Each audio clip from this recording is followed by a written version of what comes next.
Бұл Кароли Такакс. Бұл Кароли Такакс. Жеңілдікпен атудан венгриялық шебер.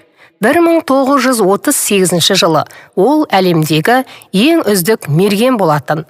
1940 жылы Токиода өтетін Олимпиада ойындарында барлығы оның алтын медаль алатынына күмәнсіз сенім білдірді. Өкінішке орай, Олимпиада басталар қарсаңында армияда жүріп, граната апатының салдарынан оң қолынан айырылды.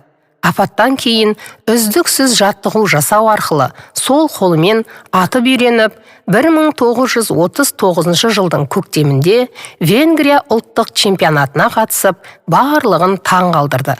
Жеңіс тұғырына көтерілді.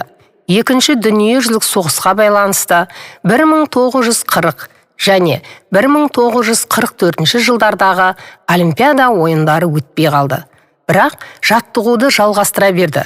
Ол 1948 жылы Лондонда өткен Олимпиада ойындарында алтын медаль жеңіп алды. Жаңа рекорд орнатты.